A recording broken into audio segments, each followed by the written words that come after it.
Ladies and gentlemen, Monday morning, the Football Scoop Podcast is back. I've got Zach Barnett, John Bryce, Doug Samuels. I am Scott Roussel, and we are here to talk all things Week 8. I know no place to start other than Austin, Texas. Zach Barnett, you know I'm coming to you. Well, I don't know. Zach's had some call it an insurmountable lead in our picks. Zach's a Texas guy. Picked Texas. I think everybody else picked Texas. I was a little disappointed Kirby didn't give me props post-game. He called out all of ESPN for picking Texas. I know in his brain he was like, the whole Football Scoop staff, except for Scott, picked Texas as well, but Scott was on the dogs. Zach called me. Zach, what day was that? You called me. You're like, hey, why are you picking Georgia? And I said, well, here's what I got. His back's up against the wall. He's not going to lose two. His defense is going to find some stops. I did say, I think Quinn's not going to have it. I think I might even said in the first half, they're going to go to Arch, and the rest is history. Well, that's not exactly how it played out, but there's a chance. Anyway, good fun. Zach, tell me what you saw in this game, and we'll all chime in. Yeah, I mean, you nailed it, to be honest with you. In retrospect, it was silly of all of us, and I'm talking to myself as much as anyone else here, to think that Texas would walk into the SEC and in 3 games climb to the top of the heap, even if for a week. I'm reminded of what Kirby Smart said in Dallas at SEC Media Days back in July. And the SEC, humility is 1 week away, and boy, did Texas get humbled on Saturday. Georgia had a great game plan. They won the game in the helmets and the headsets. Texas was not prepared for the level of intensity, speed, size, physicality, all of it that Georgia brought defensively. It was a thorough beating from every single position group. Georgia's defense outplayed Texas's offense. There were still plays to be made for Texas, but they couldn't make them due to a combination of quarterback play calling, execution, all of the above. And it was a full-on crisis for Texas that Georgia inflicted. And clearly, they put a lot into this game. You saw how Kirby celebrated after the game. This was his 100th win, certainly a top 5 win for him. I think it was certainly satisfying to go into Austin and win this game. And it was a very much a reminder of, hey, you've had a nice start to your first season in this conference, but we're about to show you how things really work here. I actually had typed in UGA into the spreadsheet for our picks last Thursday, whenever it was, and then walked away and did some other stuff and came back, and the spreadsheet was still up on my laptop, and I switched it to Texas. And I convinced myself to pick Georgia because of the note that I discovered as we did our podcast on Thursday, which was Georgia under Kirby Smart has never lost 2 true road games in a year, ever. And I should have leaned more into that. I didn't listen to myself at all. But that's a remarkable stat to me in this day and age of college football, and the fact that they reside in the SEC.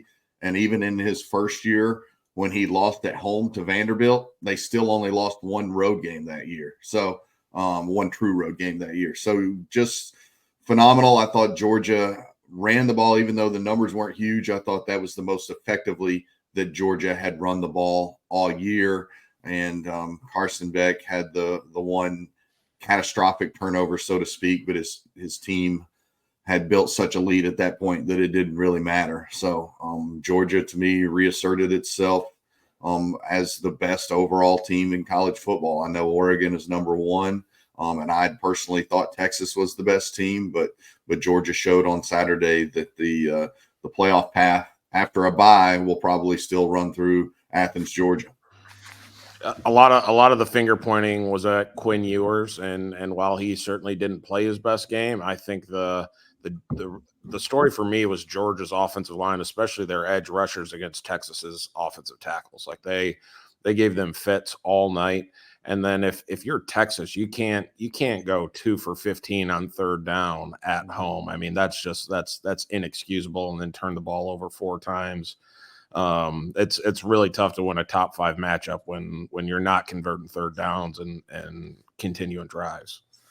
And That's a great point, Doug, and it leads me to my next point is that for the second game in a row, Quinn Ewers was the worst player on the team for Texas, and the gap with Oklahoma is so big that they were able to get away with it, but that cost them the points and possibly the game in spite of everything else.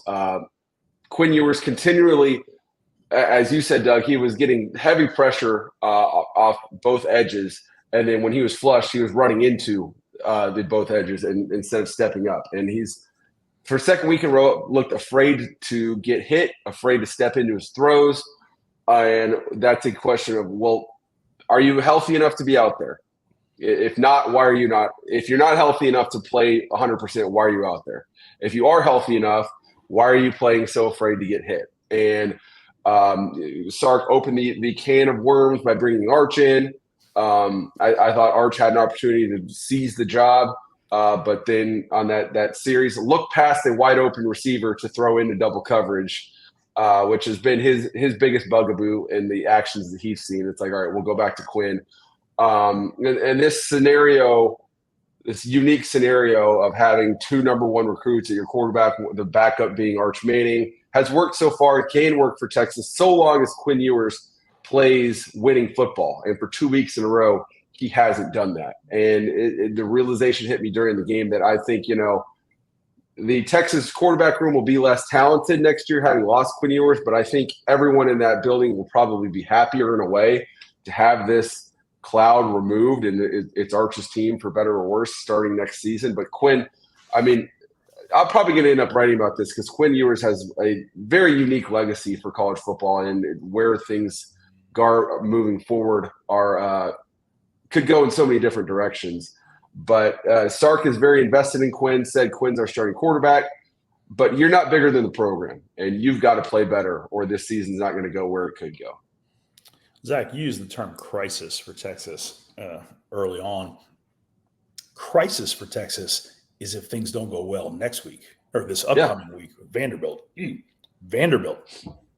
Yeah, you can lose to Vanderbilt. You could lose to Arkansas. A&M is in first place in the conference on the road. That's going to be a tough place to win, even if you play your best. Kentucky's Kentucky. Florida's playing better. You can't roll out there with the offense the way you've played at quarterback the last 2 weeks and think you're going to win out. You're not in the Big 12 anymore, Texas. This is the big boy league. Yeah, 100%. All right, so believe it or not, there was other football played. Friday night, we talked about BYU just needs to keep winning, right? And they're going to be tested and tested and tested. Oklahoma State was a test, and BYU won. JB, anything there or Saturday? Yeah, with BYU, I stayed up down in East Tennessee with my family and watched a good chunk of that game, although I did fade before the end, which was the best part because Oak State had to turn – well, first of all, Oak State made a change at quarterback, and Rangel, I think is how you say it, really sparked them and was running all over BYU, and then he got dinged up, and they had to go back to Bowman, the seventh-year quarterback for them. BYU, their quarterback just continues to make a bunch of big plays.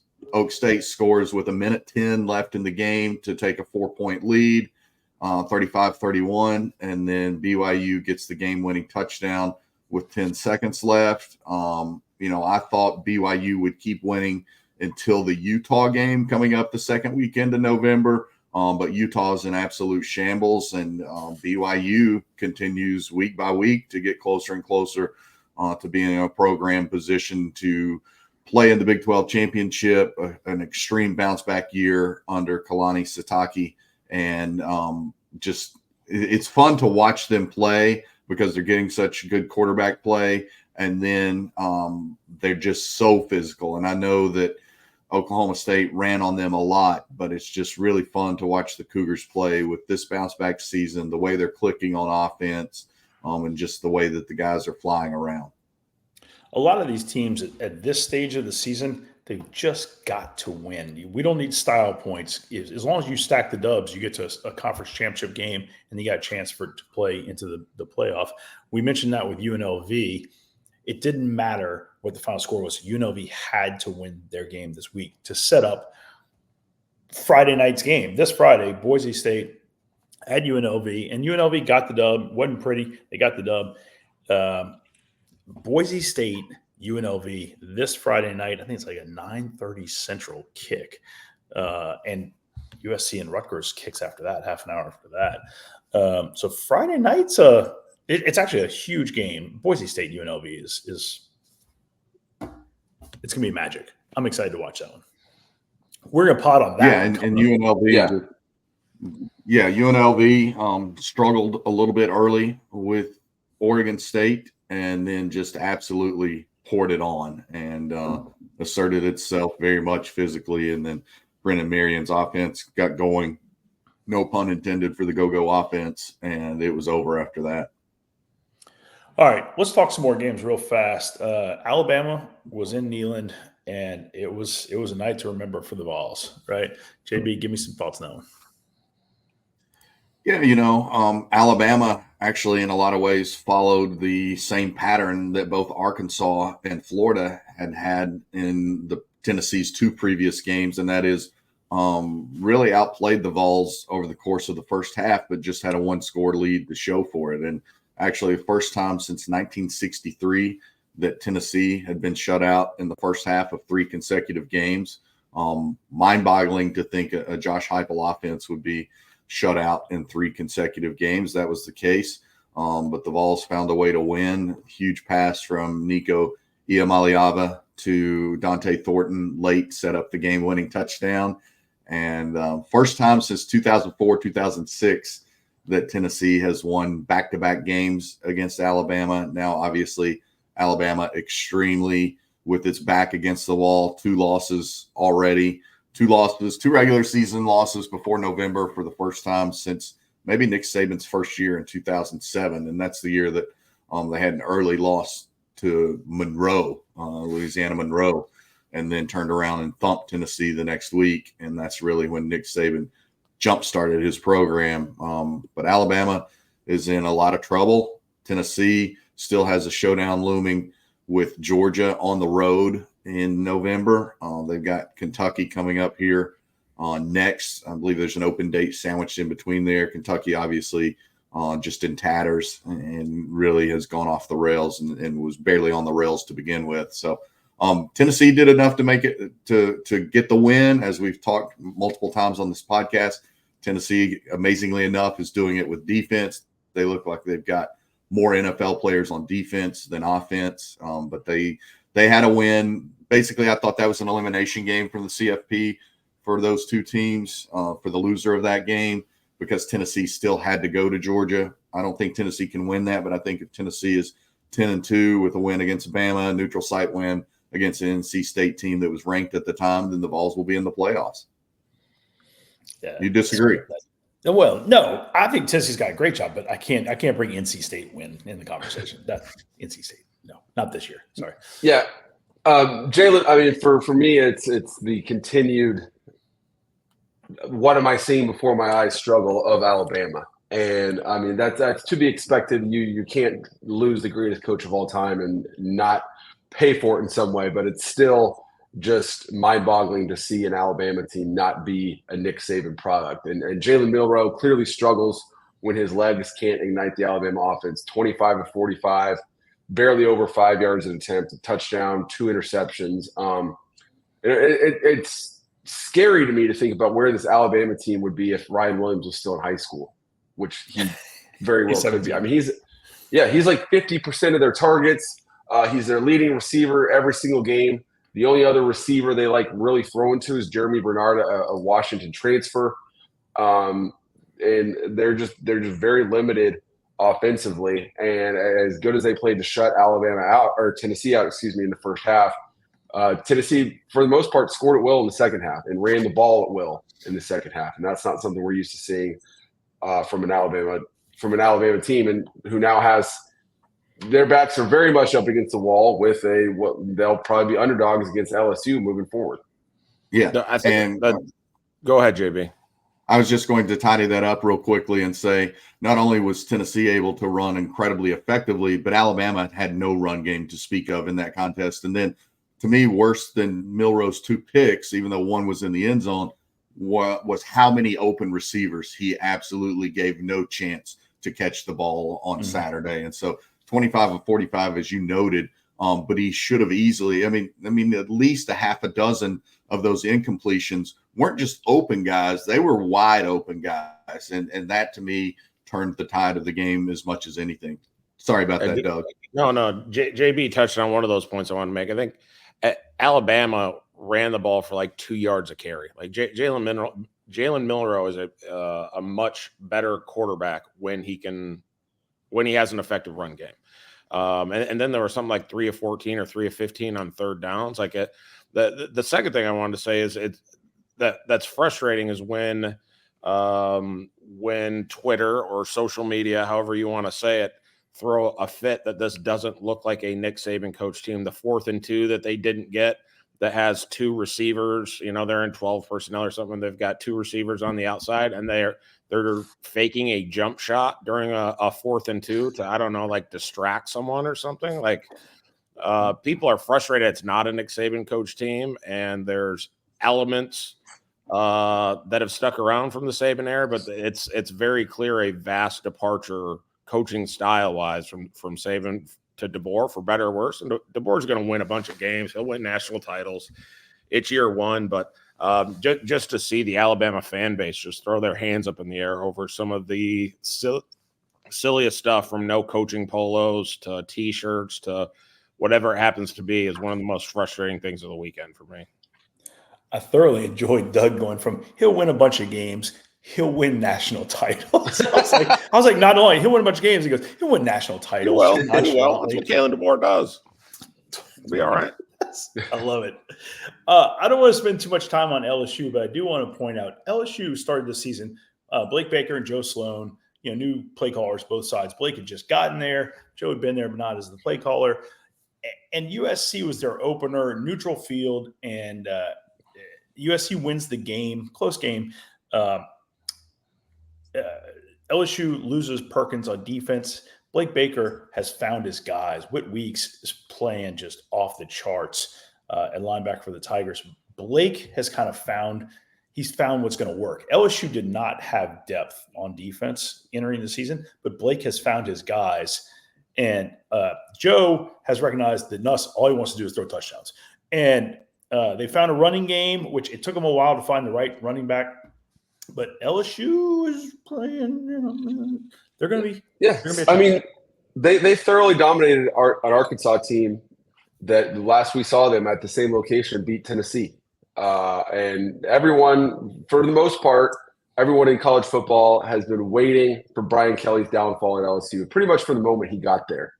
And I'm just like, people seem to forget that Brian Kelly's a professional college football coach. The guy's by no means perfect, but he's done this he's been a head coach for 30 years now, and he knows how to win games. He addressed LSU's problems last season, made the right adjustments. Is he a perfect coach? No. Is LSU a perfect team? No. But the dude's a professional college football head coach, and LSU, he's going to get the most out of his team way more often than not. And that to me is one of Kelly's best wins at LSU in his 2.5, almost 3 full seasons of time atop the Tigers program. As you noted, just thoroughly dominated that contest. Maybe it got as close as 16-10, and then just completely pulled away and left zero doubt in that game as to not only who was going to win, but who was the far superior team.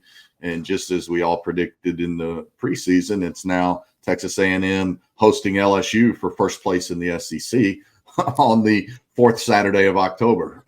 Just crazy what those two programs have done. But now, because each has a loss outside of the SEC, the loser of this game coming up on Saturday is not eliminated from SEC contention and therefore not eliminated from playoff contention. But I do think this is up there probably with Brian Kelly's 2018 season at Notre Dame and 2010 season, or I think it was, or 2009 season at Cincinnati, for among his best FBS coaching jobs. We know he did great stuff at Grand Valley. So just a really remarkable performance. I think Blake Baker has the biggest thing he's done for that defense is bring them a new edge to what they're able to do off the edge and the way that they're getting after the quarterback. And you talk about Brian Kelly not being a perfect coach. That's not a perfect defense, but it does get after the quarterback. And that means those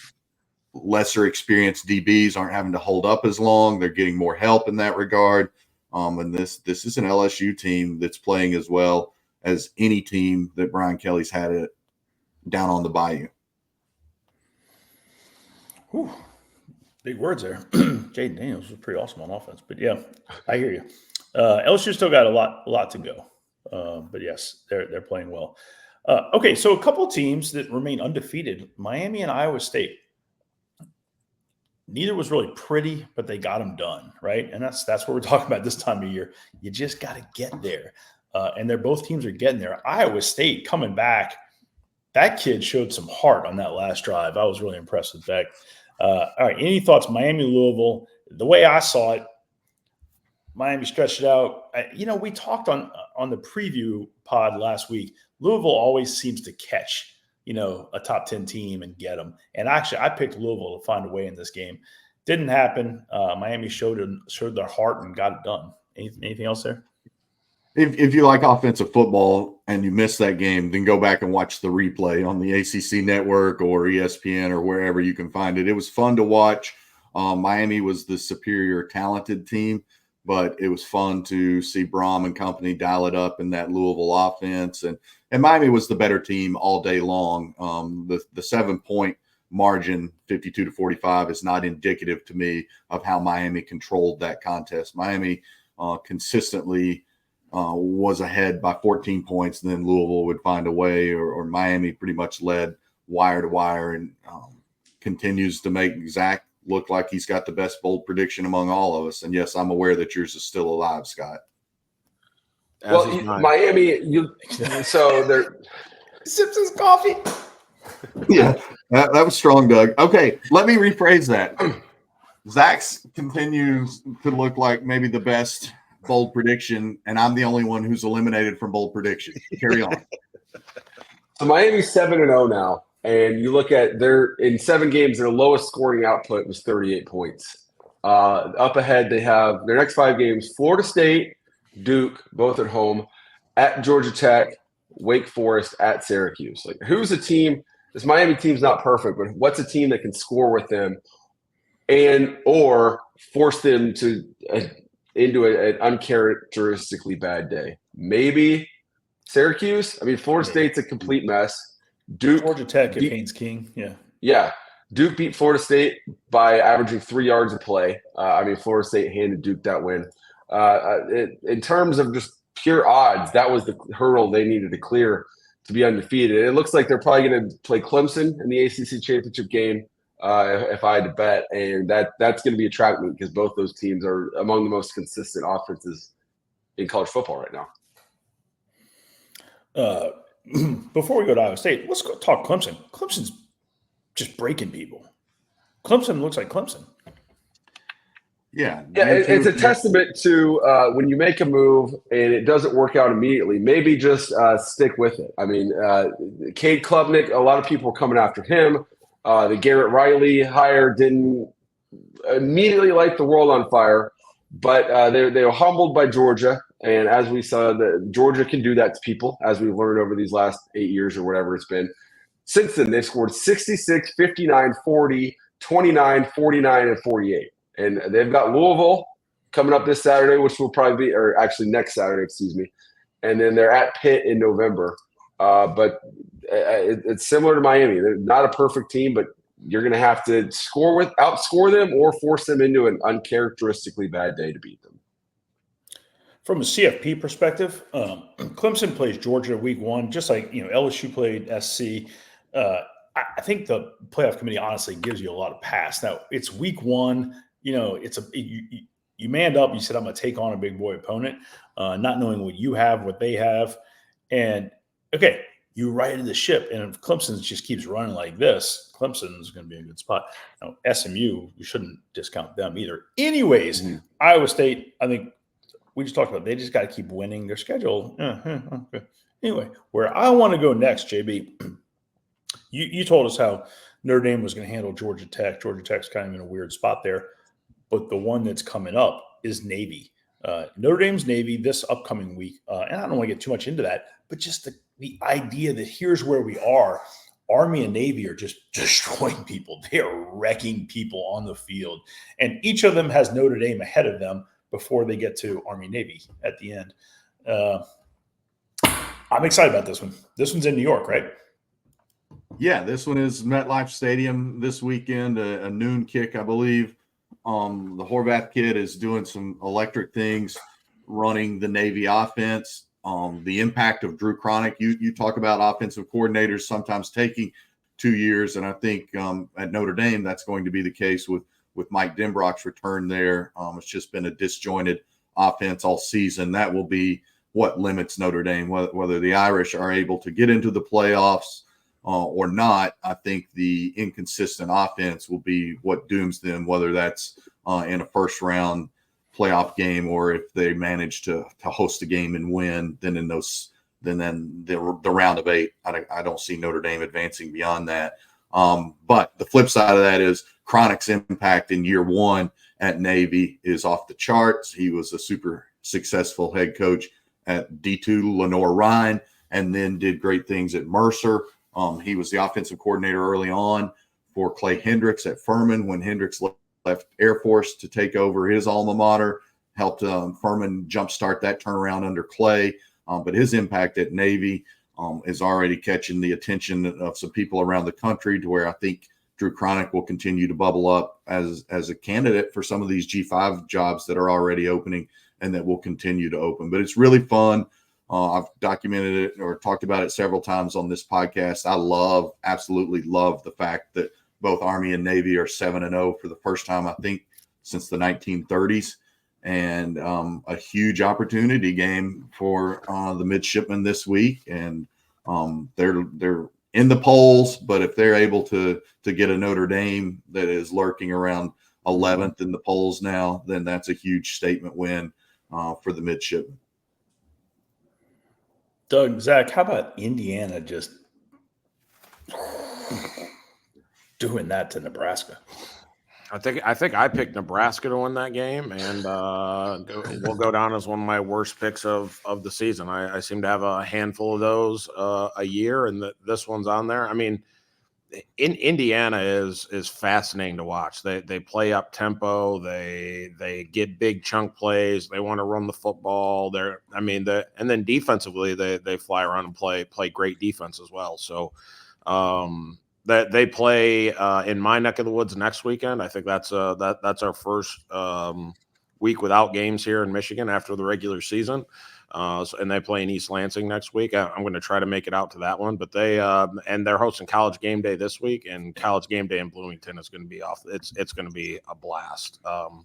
So I've had the thought to swing down there for that one too, but I mean, they are a mirror image of Kurt Signetti. I mean, he says very few words on the sideline. He's just stoic, and then for Matt Rule to say afterwards, I can normally sense these types of things coming. I had no idea this was coming, and I think that's a big tip of the cap to Sig and his staff. They've surprised the crap out of everyone. Yeah, I'm sorry, JB. I'll go ahead. So I'm writing about this for the site. We'll have more of it later on. But in watching Indiana play, it's hard to not come to the conclusion that if this team had winged helmets, maize and blue, that they wouldn't be ranked in the top 5 of the country and generally regarded as one of the very best teams in the country. I know they've gotten a lot of respect, but they're still they were 16th in the polls this past weekend. I mean, they dominate everyone they play thoroughly. The Curtis Rourke injury to the quarterback stinks. He's going to miss an indefinite time, but be back at some point this season. You hope they can endure that because it's just been a great story. Now, the floor is yours, John. Yeah, I was going to touch on the injury to Rourke, and that means that the Washington game this weekend takes on an added element of difficulty for the Hoosiers. Their backup is Taven Jackson, who started his career at Tennessee, former 4-star recruit there out of Indianapolis, and the younger brother of current NBA player Trace Jackson Davis, who was an IU basketball standout, obviously. So it's fun to watch them. I can't take credit for this stat. I think it was a friend of mine, Dustin Doperak, who covers the Pacers for the Indy Star, noted that Indiana has yet to trail at any point this entire season, 7 games deep, and is yet to allow any points in the first quarter through 7 games. Both just remarkable stats. And obviously that first one is helping your offense get off early and give you a lot of belief. And that's the thing that sticks out to me when you watch this IU team is the belief transcends the TV screen. It's a team that very obviously is playing with just all the confidence of his head coach. When you talk about this team embodying Kurt Cignetti, to me, it's the way it oozes confidence. Two quick things. Number one, I think it's undoubted that Indiana is the best Crimson football team in all of college football right now, top ranked. I think I tweeted that over the weekend. And also just to add to the madness of Alabama fans to be clamoring, hey, we should have hired Kurt Cignetti when we had the chance after Nick Saban. When was the last time that was said about an Indiana head coach? That's where Alabama football Twitter is right now. Well, speaking of that, we live in a world where Indiana football is ranked higher than Indiana basketball, and Alabama basketball is ranked higher than Alabama football. Game day being there will shine a bright light on Cignetti and his program. It is a shame quarterback has got the injury. We'll see where it goes, but they're a lot of fun, and it's a good program. I think they have a big future ahead of them. Kansas State continues to win. West Virginia can't beat good teams.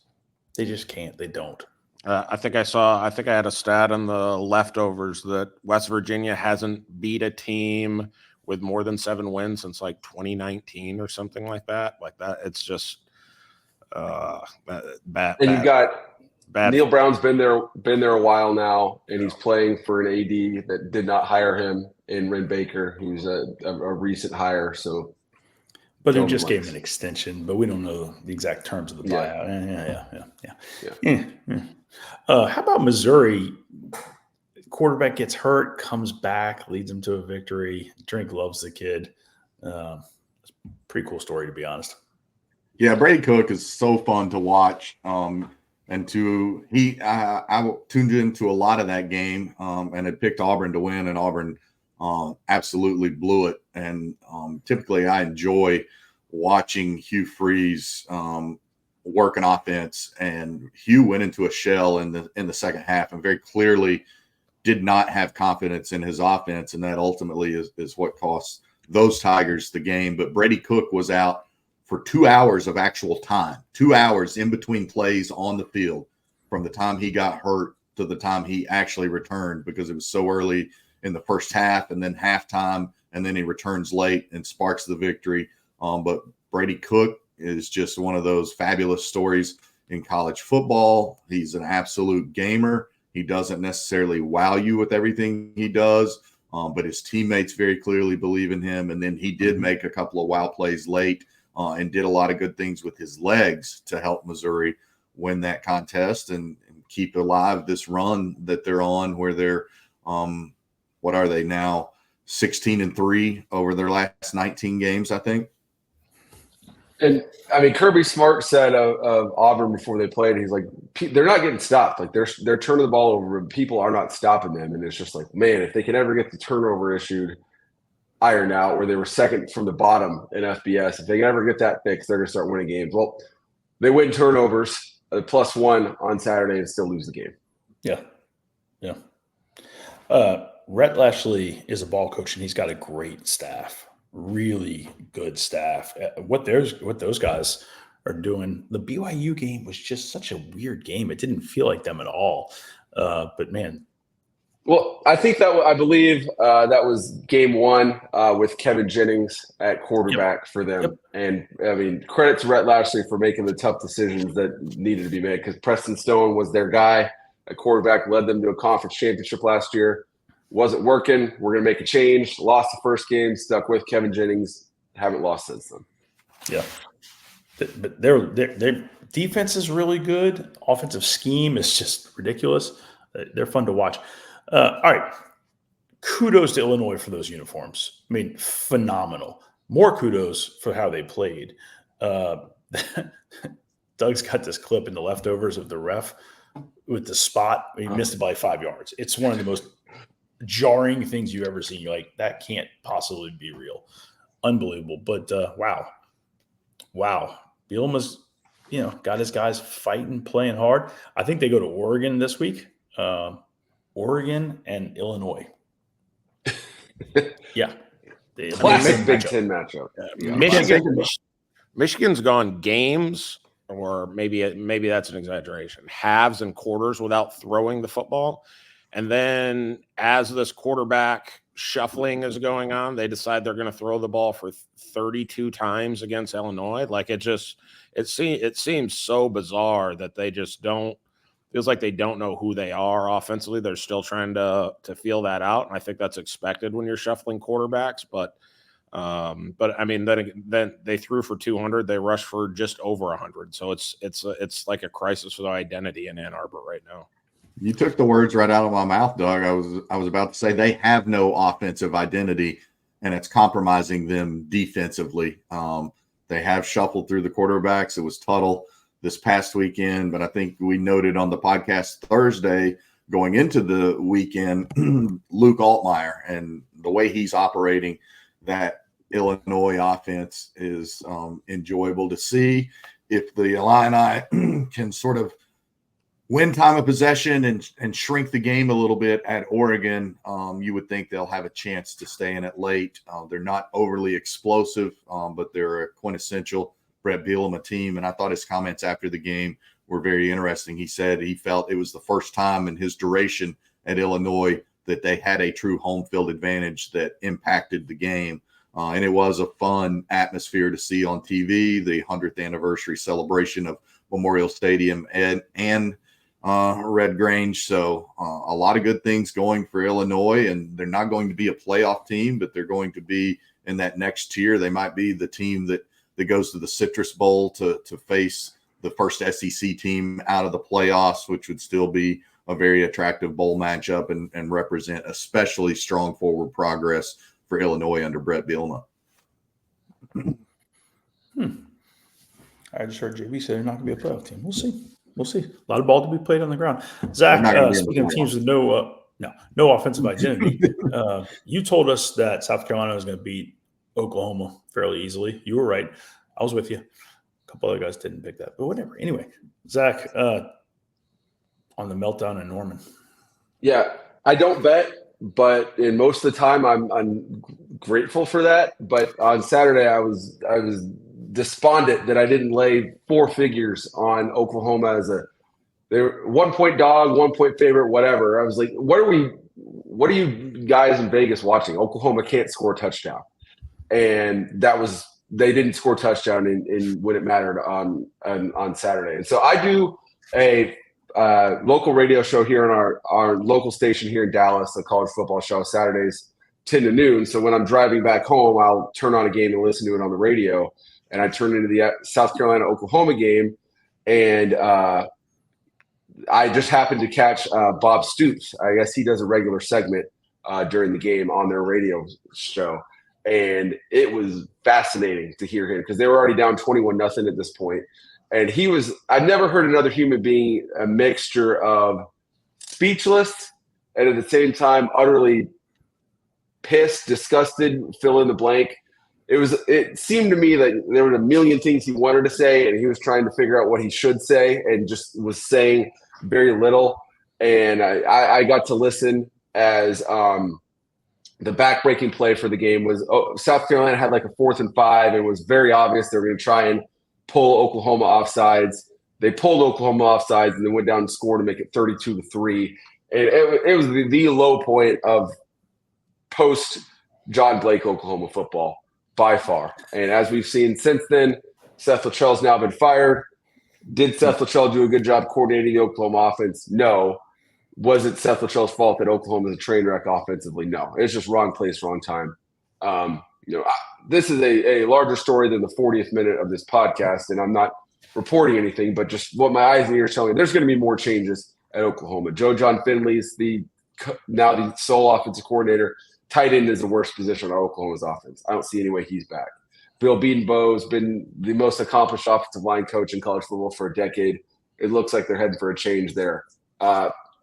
Offensively, their wide receiver position is a train wreck due to injuries, but some guy Jacob Jordan, who never played, comes in and looks like the best player. At wide receiver and running back, their players aren't developing. Quarterback's an issue. It's going to be a major offensive major storyline in the offseason because Brent Venables is up against it. He's got to nail this hire at multiple positions, and that often does not happen.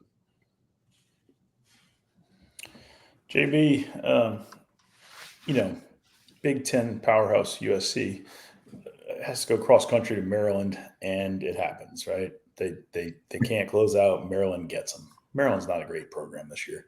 USC people, chirping. They're huge issues at USC.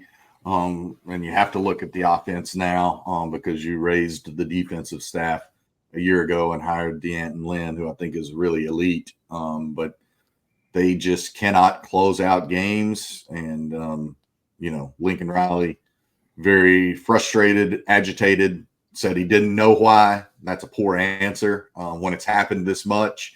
We wrote about it on the site over the weekend. It isn't just that they've lost 4 games this year, all in the waning moments, but it's the fact that they are now 4-7 going back to last year in basically one-score games or games decided by 10 or fewer points. And that's a real issue. Yes, you can say, well, that means all 11 of those games we were in it, but you're not even winning half of them. And this year you're winning none of them. And that was a Maryland team that beat you after you were up 21-7 at halftime, and a Maryland team that should have had every reason to fold because it had lost its previous 2 games by a combined 41 points. They played IU relatively close, but never threatened in that game. And then Northwestern, which is not known for its offense, had absolutely blown the doors off the Terps. So this is a USC program with a definite identity crisis. And as we've noted, 11 wins in his first 12 games at USC, 11 wins in 22 games since that time. I mean, Lincoln Riley is has been one of the best offensive geniuses in college football for a long, long time, right? Well over a decade. But I think when you're at this point in the season and you don't have the answers, as a head coach, you have to start to think about, hey, do I need to delegate some of these offensive play calling responsibilities to someone else? And I need to focus on how to get this thing on the right path. In a lot of ways, it's starting to feel like Nebraska and Scott Frost, like where you're dropping game after game that you should be in and you're not, and you don't know the answer. You got to start reaching and figuring that out. And there's really 3 realistic options moving forward for USC. It's door number 1, you play well enough to where these games are out of hand in the fourth quarter and you take your closing issues out of your hands. That doesn't seem likely. Door 2, you finally break through and do the things necessary to win a close game. Or door 3, your issues cascade and fourth quarter rolls around and you're out of the game and you just lose the game before you even have a chance to win it. And it seems like it's at a point now where mentally USC is like waiting for the other shoe to drop and for things to cascade, and it becomes a self-fulfilling prophecy of one incomplete pass turns into a punt, turns into a touchdown drive. It's just one thing. It just starts rolling downhill and no one can stop it. Rutgers is not playing great. They just lost to UCLA in New Jersey. They're coming cross-country Friday night late. They're playing USC.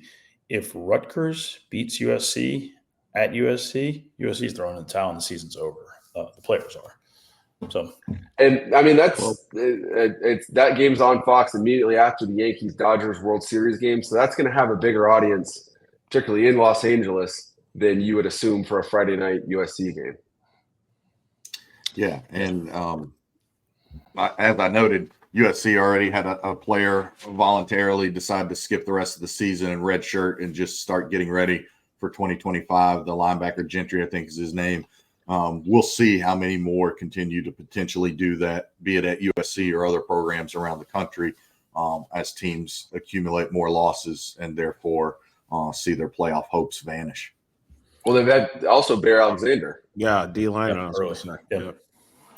So we're 45 minutes in, gentlemen. I'm gonna throw out two quick thoughts, close it out, unless you guys ain't got anything else. One quick thought is I hail from the great state of Louisiana. Louisiana Monroe, Louisiana Lafayette, Louisiana State University, Tulane, collectively 5 losses. Pretty darn strong through week 8. Only 5 losses in state. Pretty impressive. Just saying. Good ball down here.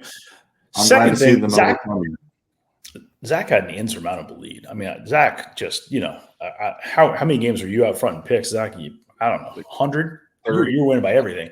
I feel like it's getting a little tight. How you feeling, Zach? It's down to like 2? Not worried at all. Okay, we're the USC here. We close games out here, so not the least bit worried.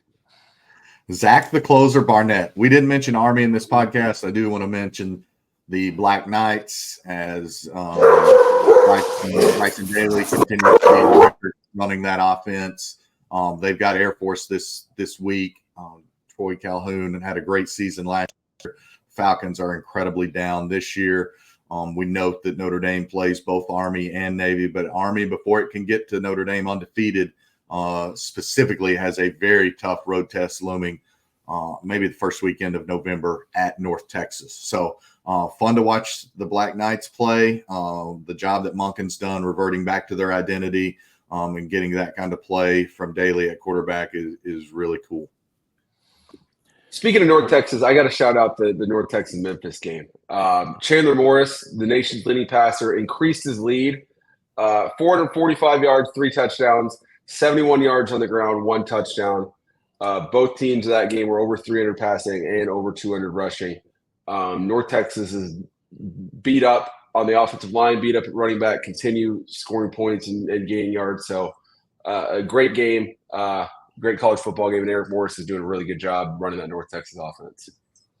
Yeah, just some accountability here. I believe last week on the pod, Zach said something about TCU. If you think TCU can stop anyone, you're quote delusional. TCU 13, Utah 7. So I just wanted to plug that on there real quick. Yeah, Zach jinxed Utah. Fair play.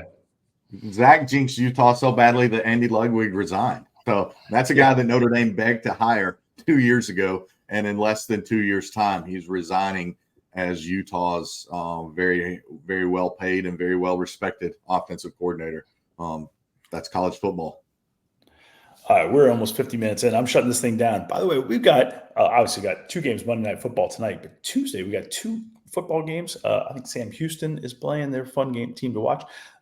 We got all sorts of ball every day this week. Thursday night's loaded. Friday night is for all the Tostitos. And thank you, Lord, for college football. With that, we out. Everybody have a great week.